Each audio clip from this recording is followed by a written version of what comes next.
Almost certainly the most controversial topic in medieval history is the rise of Islam and then the subsequent Arab invasions. What I want to do is, rather than trying to look at things from the lens of the modern world, I want to look at things as they existed in the 7th century to the greatest extent possible. And I want to try to explain the circumstances and conditions which allowed Islam to rise, the things that shaped the religion as an intellectual and spiritual force, and also just the general conditions which allowed for the formation of an Arabic political entity. And my hope is that this will provide a better understanding for this very important event in history. So this video will focus just on the rise of Islam up to the year 632 when the Prophet Muhammad died. And next week I'll make a video just about the conquest of the successors of Muhammad and the Umayyad Caliphate. So that is the plan of attack. So first, let's briefly consider how religion functioned in Arabia prior to the rise of Islam. So, from their perspective, Christianity and Zoroastrianism, which were promoted by the two big neighboring empires, were religions that were inherently foreign. Now, that's not to say that they didn't win over converts. There actually were lots of Arab Christians. And in fact, there remain a lot of Arab Christians. However, this wasn't something which was seen as a product of Arabia, and it never quite got nearly as ingrained as it did with the people of, say, Syria. The Syrians never went with the Chalcedonian line of Christianity, but they still adopted it. The Christianity in general, I mean.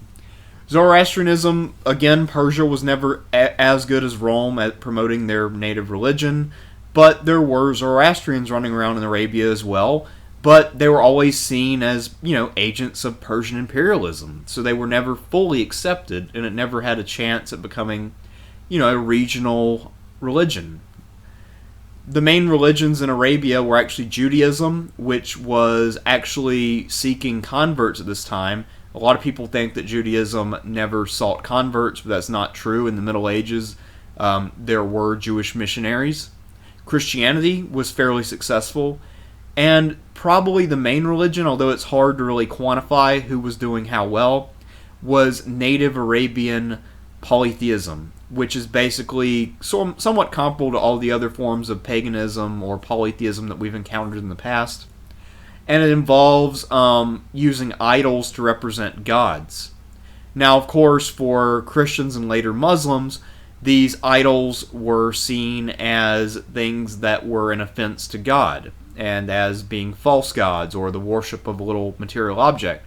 But for polytheists, these are actually just symbols of a god, and it's a way to honor the god by having an image of the god. And actually, I couldn't find any examples of idols which were like the ones at the Kaaba, but the Kaaba, which is now a central part of Islamic worship, was once a great polytheistic shrine full of all kinds of idols. And supposedly some of the idols there included Christian, Jewish, and Zoroastrian idols. Because this was like this great center for the worship of all the gods. Or at least that's probably what the Kaaba was. Obviously, Muslims later on wanted to kind of rewrite that history a little bit and try to pretend that that chapter of their history never took place. Okay. But anyway, another thing to note is that by the 6th century and into the 7th century, just like a lot of the rest of the world that we've been studying, Arabia was a place of very intense religious fervor, and people were very invested in their personal religious views, and they were willing to fight and die for those views. So this is something that is not a matter of casual interest, to put it lightly. Many discussions of the rise of Islam and the subsequent Arab conquest tend to treat Arabian history as if it was just sort of a disorganized mess of random oases and a few desert tribesmen here and there with no organization until Muhammad, but that's really not very accurate. There actually were quite a few states which existed in Arabian history prior to the rise of Islam. Two of those are Kindah in central Arabia and Yemen in southern Arabia. The Kindite state dates back all the way to the 2nd century BCE, and on the right, the first picture you see are some ruins or a mosaic from a Kindite site, and that kingdom was centered on the city of Najad.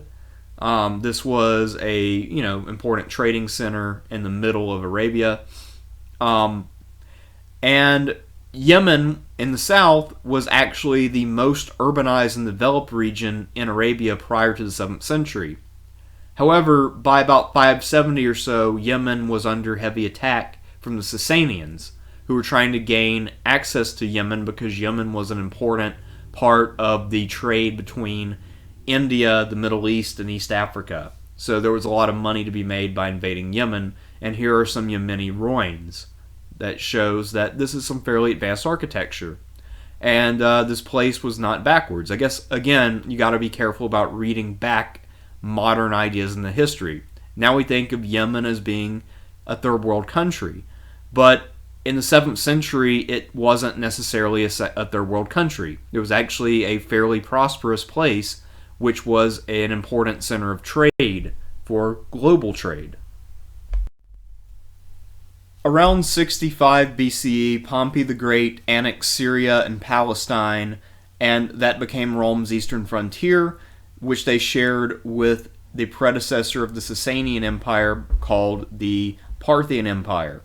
And from that time on, the border between these two powers was located in Mesopotamia, which is more or less modern Iraq.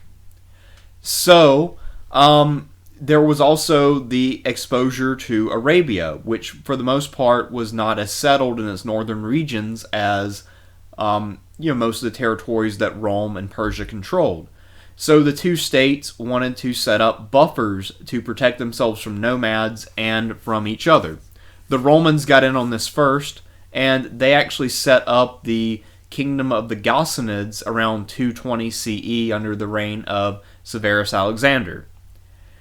And this kingdom was mostly in good standing with Rome and Byzantium. One of these kings was valued enough that Justinian actually gave him the title of patrician. And normally that title is either reserved for major generals or for barbarian leaders who are in a position to do you major damage, so you're trying to fob them off with titles. Now, the Ghassanids did become Christian at a certain point in their history. However, they were not necessarily Orthodox Christian. They accepted a lot of unorthodox Christian movements like the Nestorians and Monophysites and whoever else into their kingdom. And later on, under, I think it was the reign of either, from Justin II to Tiberius II, then Maurice, between those three emperors, they deposed two rulers of the Ghassanid Empire and sent them in exile to, I think, Sicily, and on the grounds that they were heretics supporting heresy. However, the Ghassanids also had some cultural achievements. They were patrons of the art, and they really encouraged Arabic poetry and other forms of art. The Ghassanid state actually survived for a while, and it didn't fall until 638, when the early caliphate under, I think it was still Abu Bakr, or maybe the second caliph, conquered it. So even after Muhammad had supposedly unified all the Arabs in 632, there were still a couple of holdouts, and the Ghassanids were among them, actually. There's a royal family of the Ghassanids which then fled the Byzantine territory and remained in the capital, probably just became another senatorial family. And later on, there is an imperial line, a very brief one, which dates itself back to the Ghassanid royal family in the early 9th century. So the Ghassanids were pretty well entrenched in Byzantium later on, or at least, the former royal family was. So, they ended up playing a pretty important role in Byzantine history and also in Arab history because they patronized a lot of art which became standard Arab culture, and also they showed that it was possible to have a kingdom which interacted with the great powers. Around the year 300, the Persians set up their own Arab kingdom to protect their own southwest frontier, and they modeled it after the Ghassanid kingdom under the Romans. This kingdom was called the Lakhmid kingdom, and this kingdom would actually have a greater impact on the formation of Arab culture than the Ghassanids, despite the fact that it did not last as long. The royal city at Al-Hira would become a great center of Arab culture. If the Ghassanids sponsored a few poets, and the Lakhmids sponsored a bunch, and they also sponsored Arab artists and all kinds of things. So a lot of the well-developed Arabic language that we see in things like the Quran and other early Islamic literature was enabled in large part due to the patronage of the Lakhmid kings at Al-Hira over the last few centuries before the rise of Islam. Now, they were mainly rivals with the Ghassanids. Sometimes the two kingdoms would fight out wars on behalf of their patron powers. Other times they would, fight nomads to the south, or the Kindah or whoever they had to fight. And unlike the Ghassanids, who were pretty much always on the side of Rome, the Lakhmids, despite the fact they were mostly with Persia, sometimes would side with the Byzantines. And at one point they did side with the Byzantines in the late 6th century, and that caused them ultimately to be dissolved. So that, combined with the fact that the Lakhmids converted to Christianity, you would think they'd convert to Zoroastrianism because they're so close to Persia. However, they went Christian, and because religion became tied to nationalism around this time in the Middle Ages, the Persians began to see the Lakhmids as unreliable and a potential threat. So in 602, before he began the great war that he fought with Byzantium, Chosroe II annexed and ended the Lakhmid kingdom. However, its impact remained to be felt for many centuries. As I said, it influenced heavily Arab culture, and it also gave lots of Arabs experience in running governments. Now that we know a bit about the religious and political context of Arabia in the 7th century, how does Muhammad and his teaching fit in with this broader context? Well, simply put, Muhammad is able to tie together a bunch of disparate threads and come up with something that is pleasing in some way to most of the people in Arabia, and he's able to get them to unite around him. In 610, Muhammad, at the age of 40, he had been a merchant, began having revelations that he said were from God through the archangel Gabriel.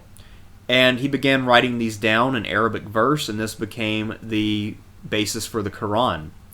Now, he began spreading his teachings in the city of Mecca, where he lived with his wife, but it wasn't all that well received by the locals after a certain amount of time.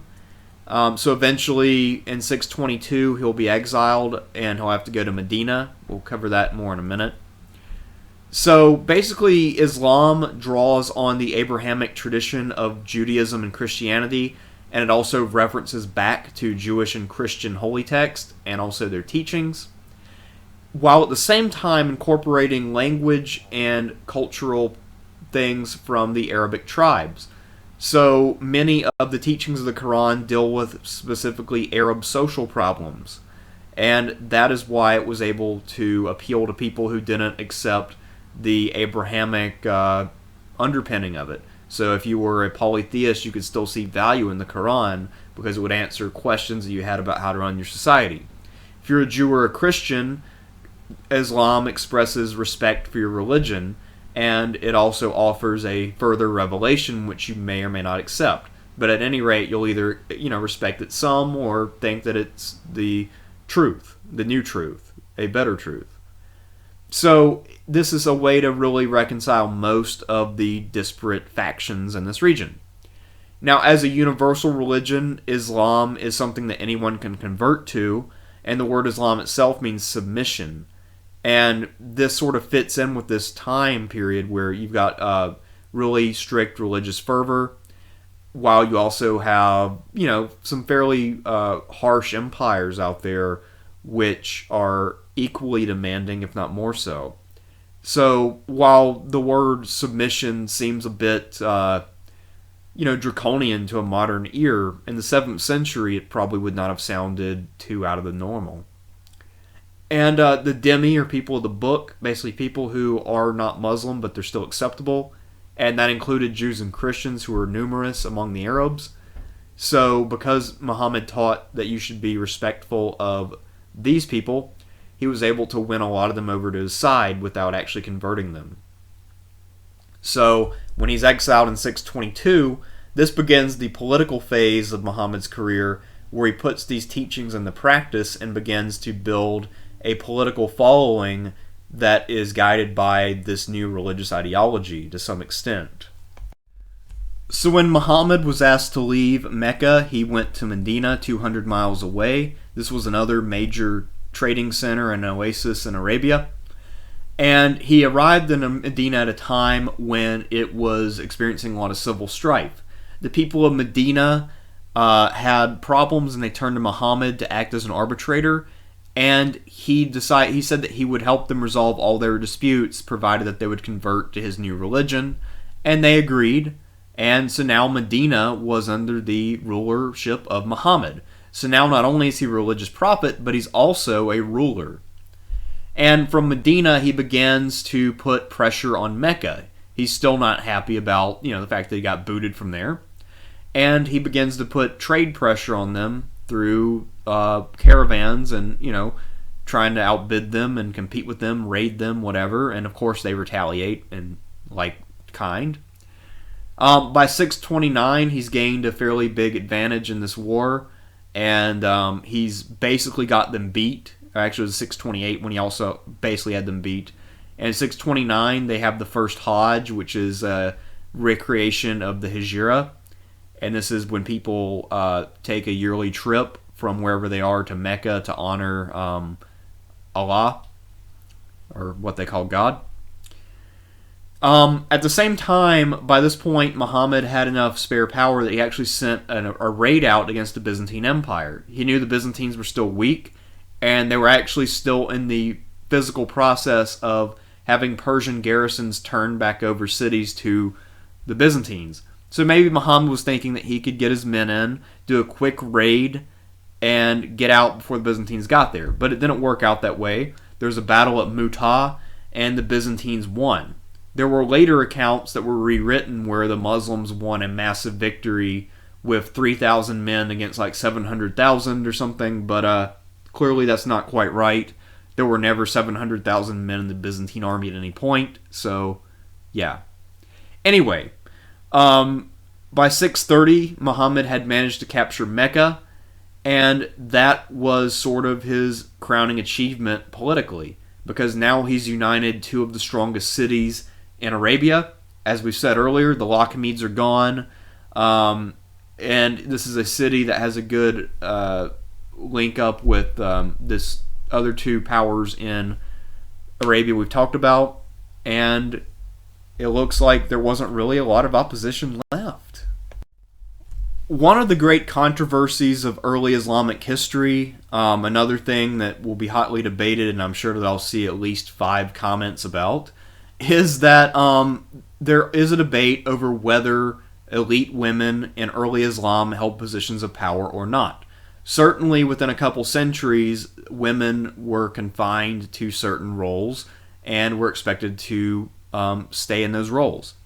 But it's not clear at all that that was the case early on, and in fact it looks like and is probable that women were allowed to be leaders, especially if they were the wives or consorts of either the prophet or some other major general in the Arabic army.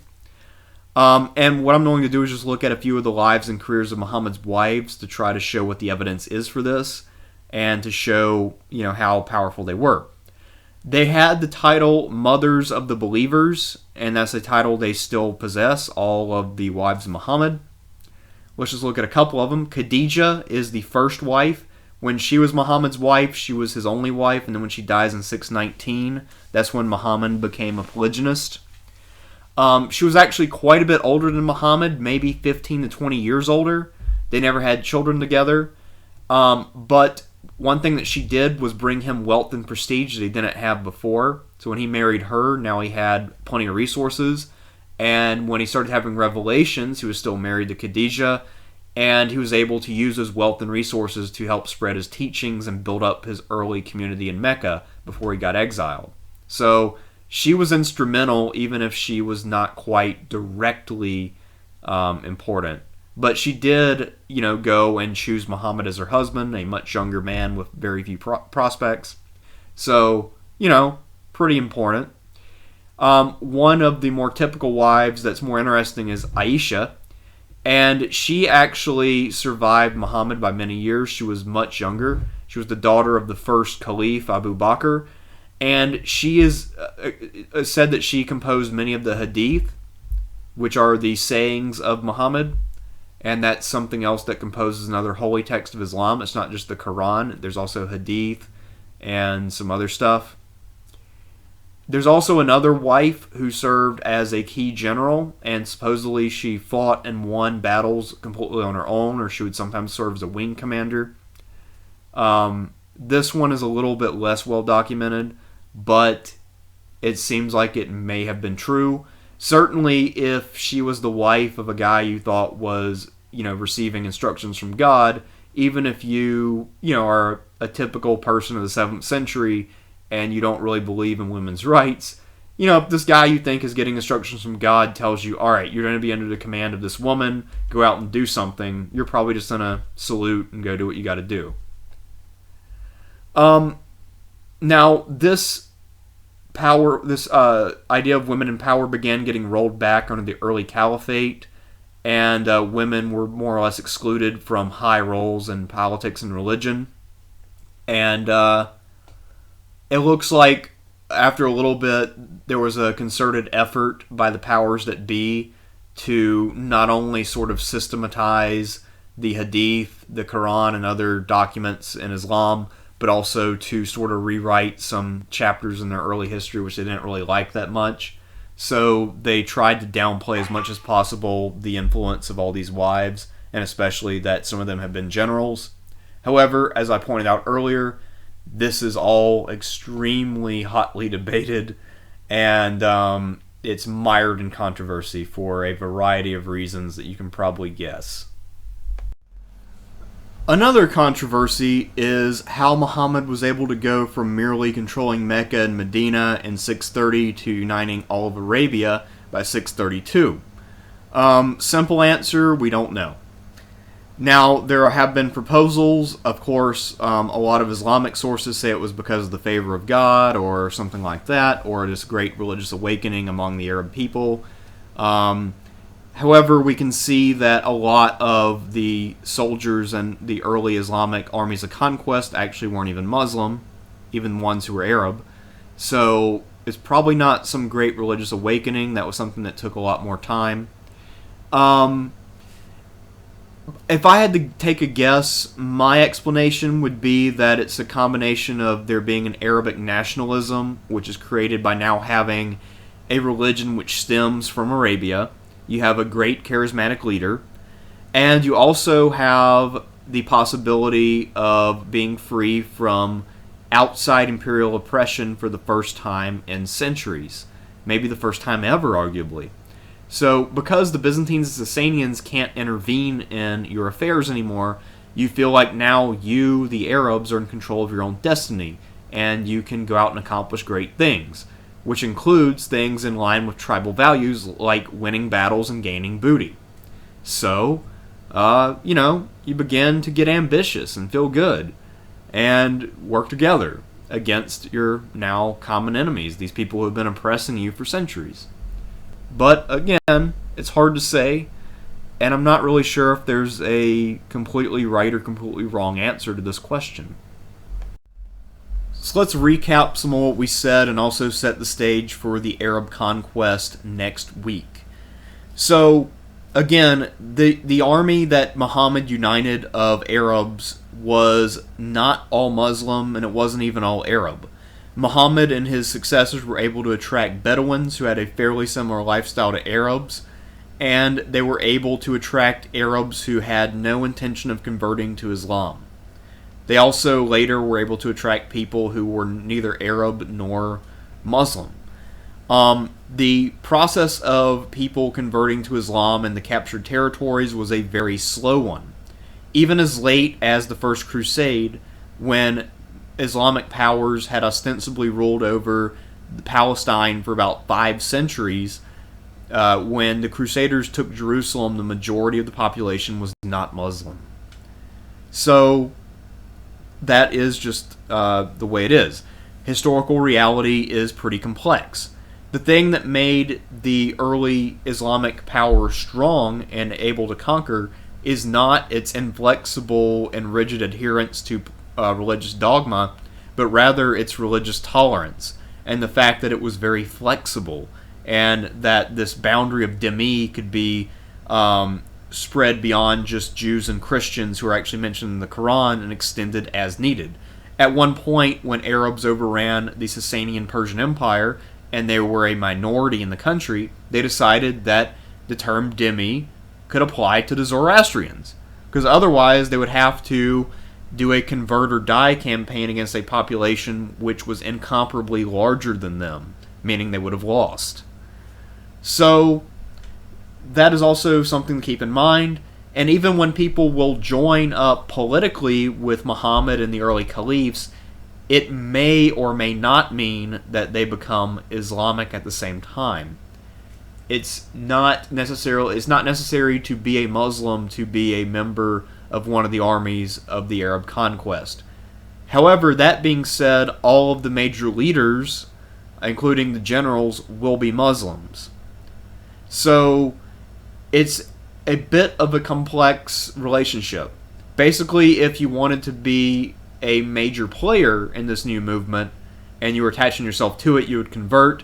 If you just wanted to be a foot slogger, you could remain Christian, or you could be a Jew, or you could maybe even be a Zoroastrian, or maybe even kind of low-key keep being a polytheist.